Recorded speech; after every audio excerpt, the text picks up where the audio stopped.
Hello and welcome. This is your host, Olivia Brown, and I've got my good friend, reporter Britt Atkinson on here today. And we have a special guest, Cheryl Chumley. She writes for the Washington Times, and she also just authored a book that came out, Lockdown, the Socialist Plan to Take Away Your Freedoms. Welcome, Cheryl. Hi, nice to be with you. Growing government as dangerous. Why do you call it this? What is the problem with this rapid government? Well, basically, America was founded on a concept of rights coming from a creator, which is the foundation of our individualism here in America. It's the foundation for our limited government. And if you had to sum up American exceptionalism, in fact, in just a phrase, it would be God-given rights.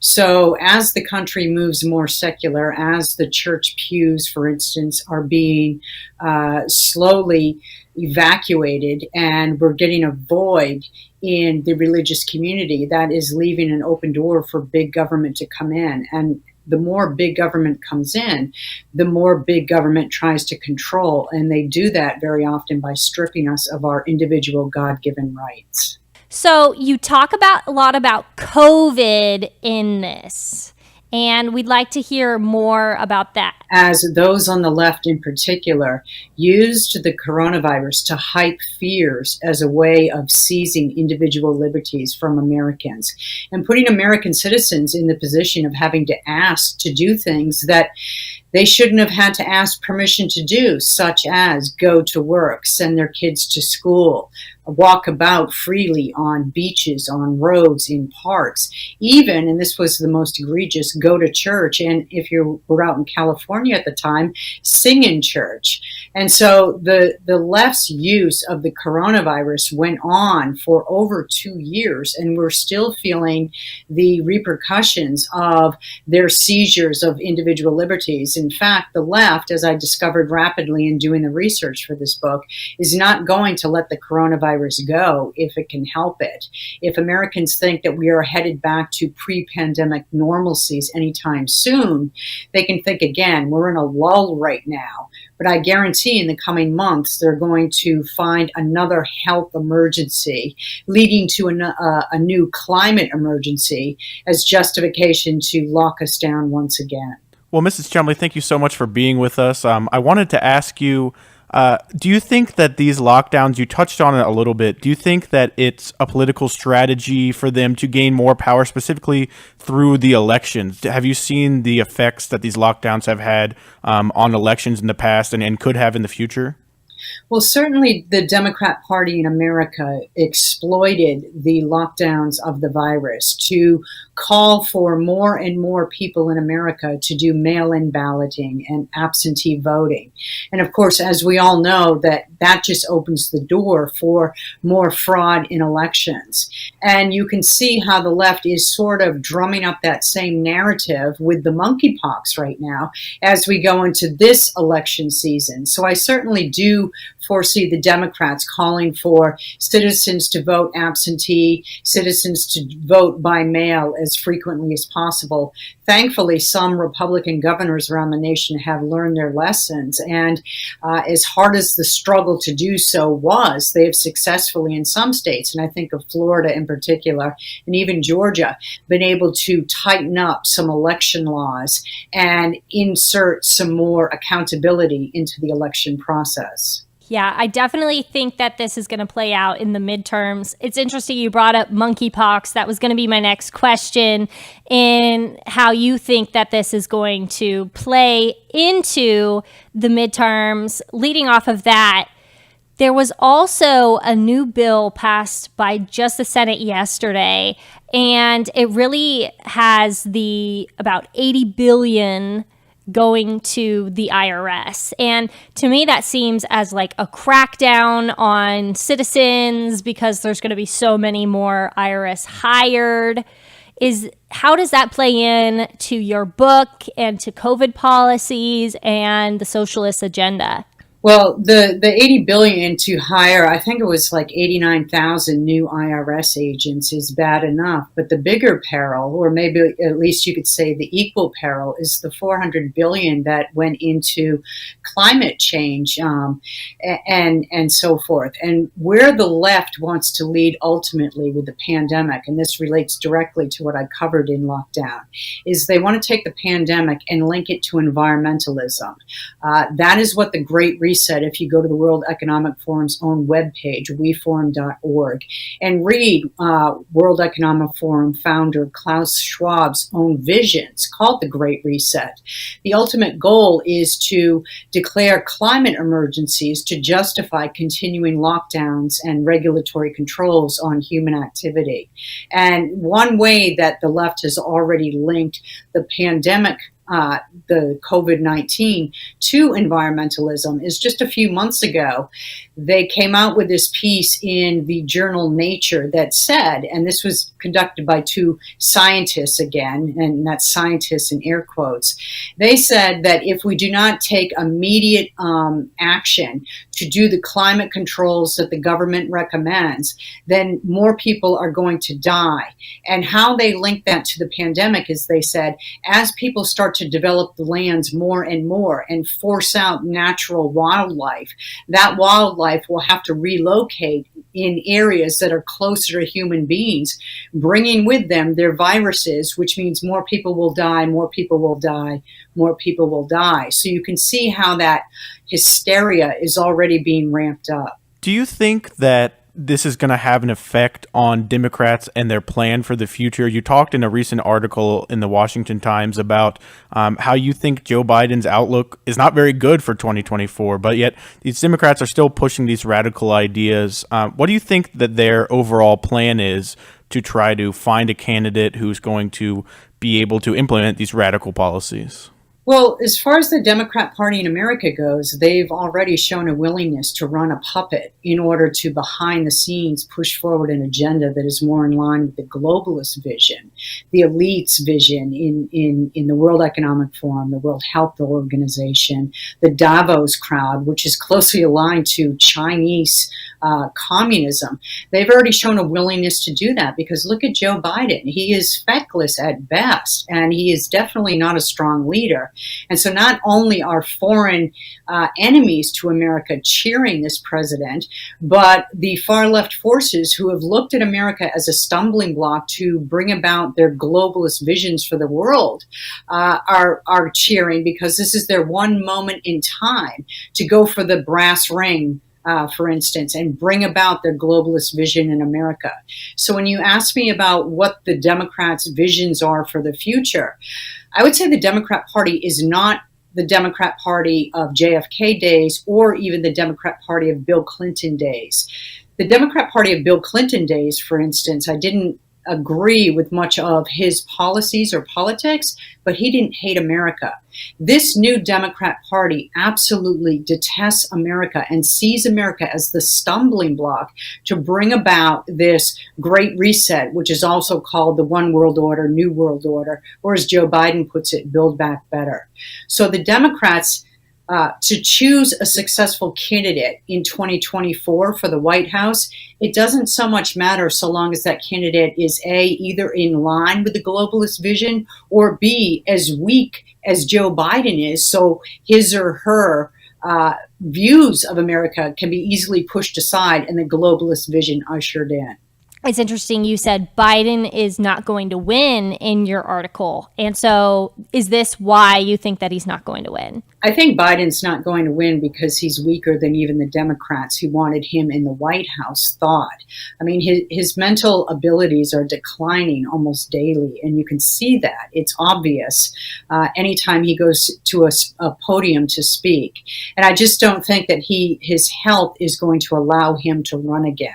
So the Democrats are looking for another candidate that they can either push around like they do Joe Biden, or somebody like Gavin Newsom, maybe out in California, who was already on board with this far left vision. Do you think Kamala Harris could be someone that they would want to put as that candidate? Because I see her stumbling around a lot in the interviews that she does as well. Do you think that she's worthy of enough of a candidate to fit into those Democratic ideals? I don't think she has the likability factor to win. And I think Democrats know that. And I think that there are too many in the Democrat Party who work directly for Kamala Harris who have fled her side in recent months. And we've all seen the headlines about the exodus of her staff and so forth. And I just don't think that she would be able to win against any Republican that was pitted against her. So your book just came out in May of 2022. What is the biggest takeaways that you would like people to know from your book? There are a lot of takeaways, but one I already mentioned, that there is no pre-pandemic normalcy coming.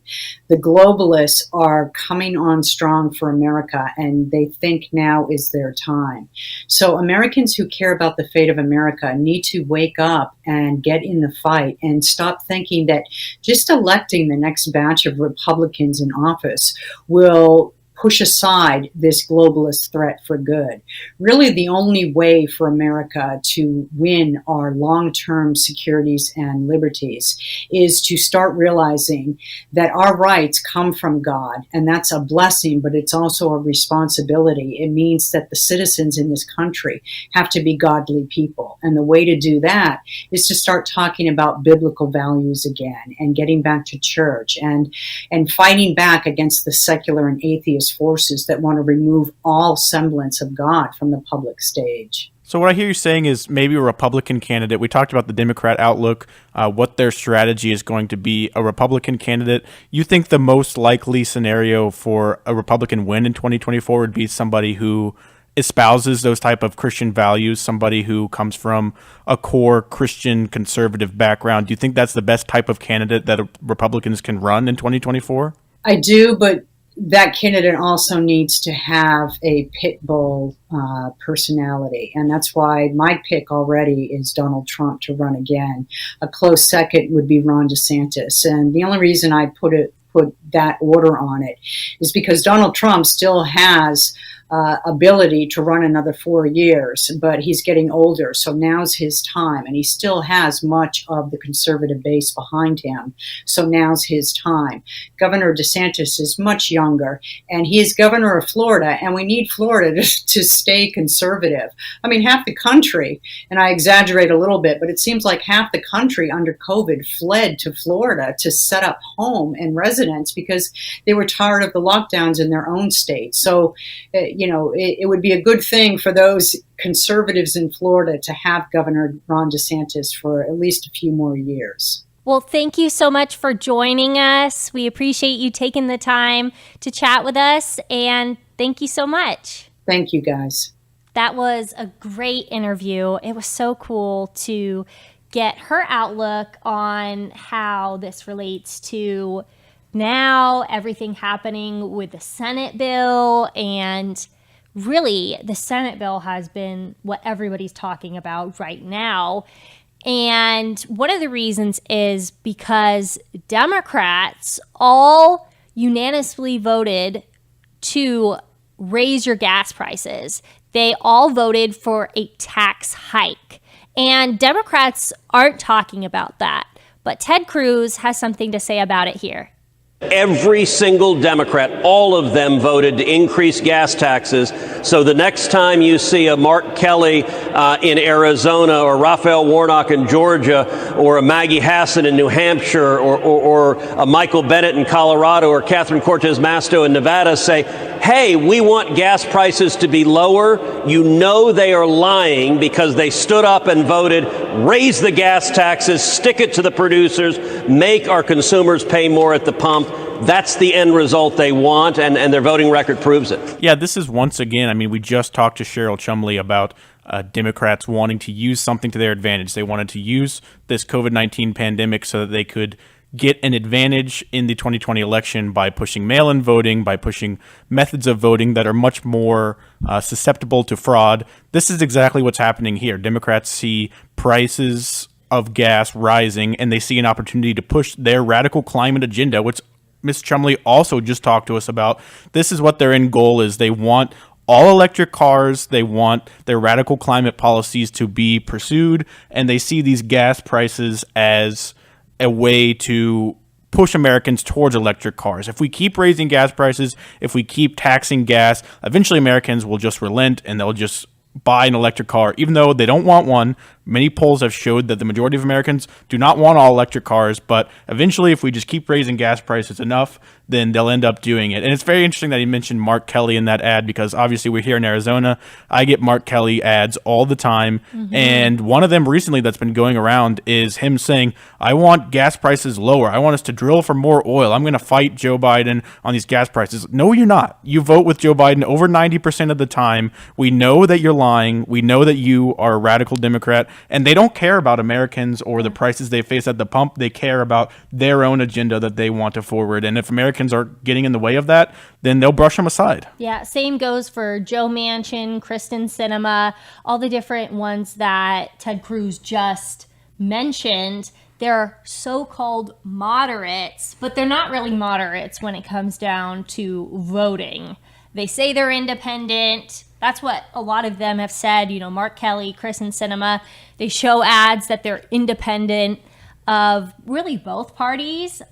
But when it really comes down to it, they're going to go lockstep with the Democrats. At least Manchin and Sinema, you can point to a couple of votes where they have kind of bucked Biden's agenda. There's none of that for Mark Kelly. He's voted for every single Biden radical plan that there is. And That's true. I mean, they're all Democrats, no matter what they want to say. But I think, most of them, including Mark Kelly, are radical leftists. Yes, definitely. As Cheryl just said, this is not the same party that it was 10 years ago, 20 years ago, 40 years ago even. It has turned into a whole nother beast than it used to be. Another thing that the Democrats have basically outright been lying about is that they were not going to raise taxes for people that make under $400,000. So that, as Ted Cruz is going to talk about and that they showed, is not true. Let's listen to this clip. Do you believe that taxes will go higher on most Americans? What about that promise that taxes would not be impacted for anybody making $400,000 or less?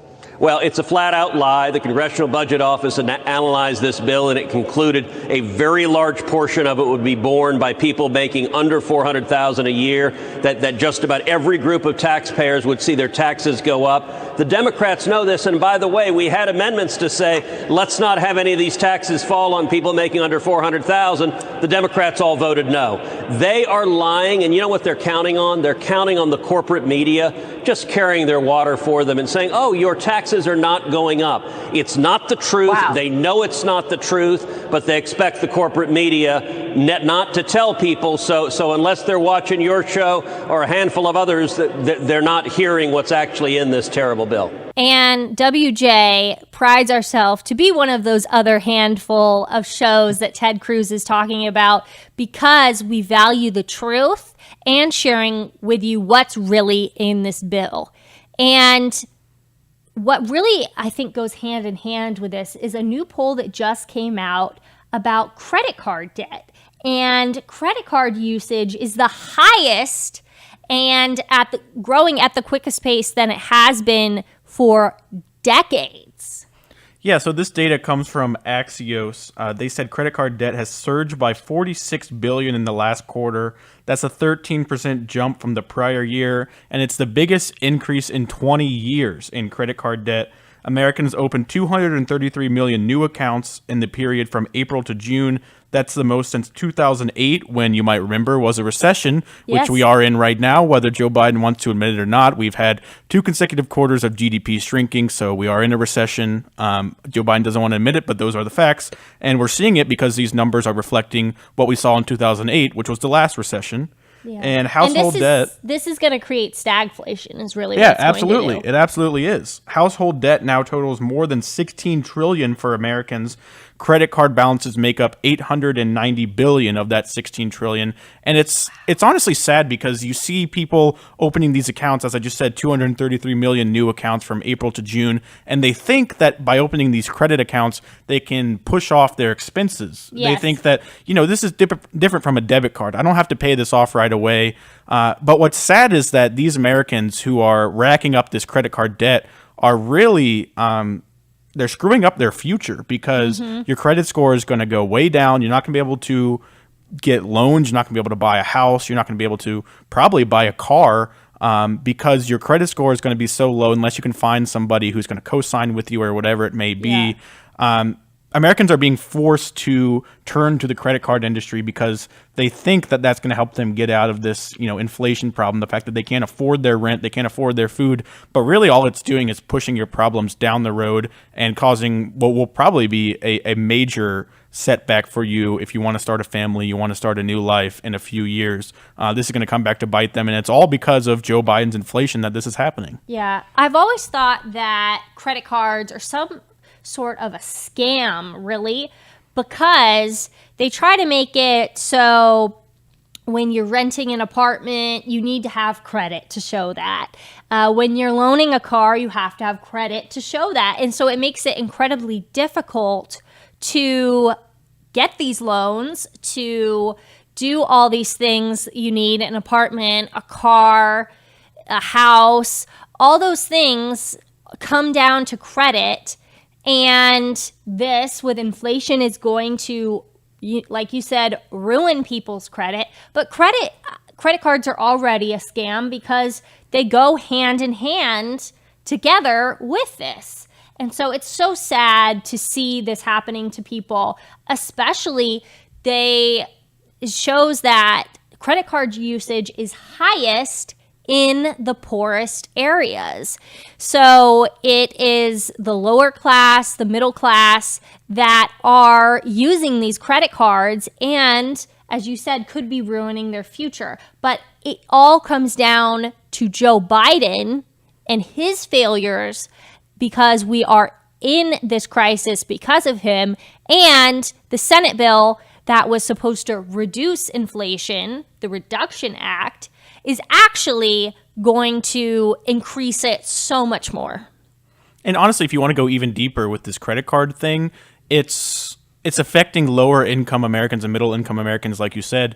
But Democrats, not only do they not care about these people, they actually like that it's affecting these lower income and middle income people, because when these low income people have horrible credit scores, they can't get a job, they can't get a house, then they turn to the government and they rely on the government. They get an unemployment check, they get government benefits, they get, project housing. The Democrats want people to rely on the government, and that's why they don't care, or even they like that these lower income people are being forced to use credit cards and ruin their credit scores, because that just makes them more dependent on the government, and that's exactly what they want, as we just talked to Chumley about. That's what she just said, and this is another example of the Democrats forwarding that agenda. Yeah, they will continue to make people rely on them. It's interesting that Marco Rubio was also on the floor of the Senate, and he brought forward some amendments that would actually help middle-class Americans, opposed to what the Democrats just did to hurt them. Let's show this clip.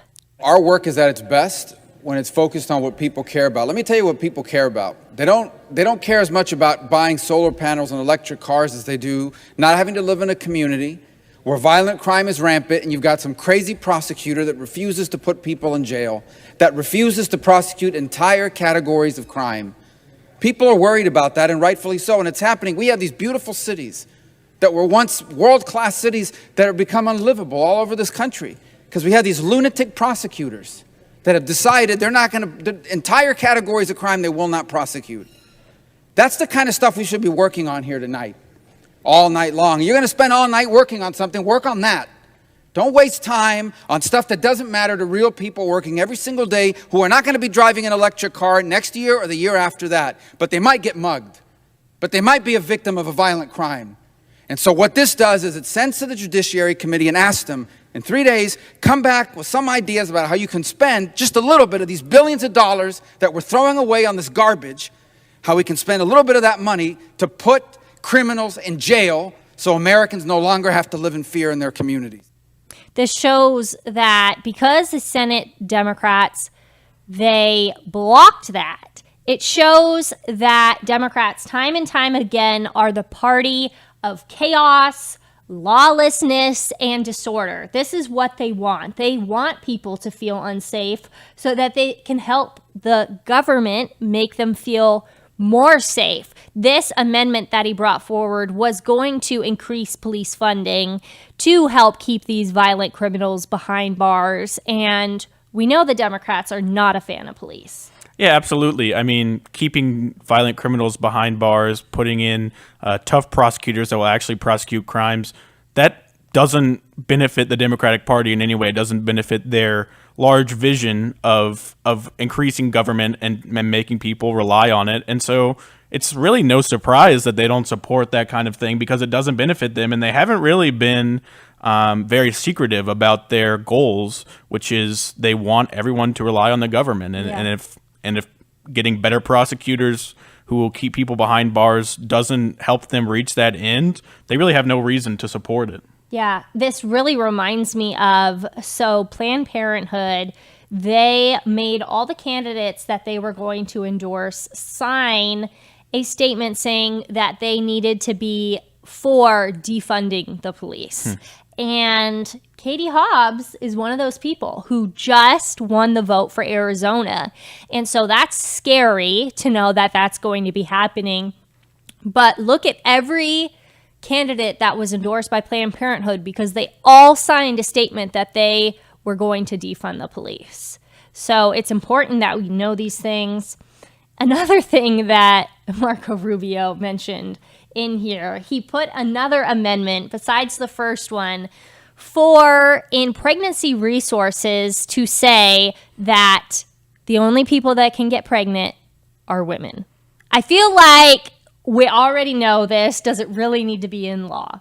Yeah, no more pregnant people, I guess. Only women. We'll go back to saying the usual terms that we've used for hundreds of years. I guess he wants to get rid of these woke, terms that we're adding to the dictionary. It would be nice if something like that could go through, but I don't see it happening, unfortunately. I don't either. I think it'll be interesting to see how this plays in to the midterms because Marco Rubio is actually up for his Senate seat right now. And looking at the polls, he's at a dead heat with his Democrat opponent. They are tied 45 to 45%. So that's really scary for Florida. Yeah, it is. I mean, obviously Marco Rubio, I would say in that clip right there, was articulating what the majority of Americans feel. And I think most Americans, if they see that clip, they would say, yes, I agree with that. And so the fact that he's not, running away with the race is a little bit concerning because we would like to see a candidate who represents Americans' views doing very well in the polls. And unfortunately, we're seeing, like you said, pretty much a dead heat. So that's not a great sign for Florida and for the people who want this law and order in America. Yeah, well, we still have 92 days until the election. Yes, I count them down. And so, we need to be paying attention to this. And as Cheryl Chumley said, a lot of people did flee to Florida because of the COVID policies so that the Democrats had. So I really hope that that does reflect in the midterms for everything happening in Florida specifically. Polls are not always reliable, although I'm a really big fan of polls because I find them so interesting. I love different studies, scientific things like that. So polls are a good indicator, but they're not the exact of how everybody's feeling because there is always a margin of error in polls. So thank you so much for joining us today, and make sure to tune in each Monday, Wednesday, and Thursday. We're going to be back here again this next Wednesday, so see you later.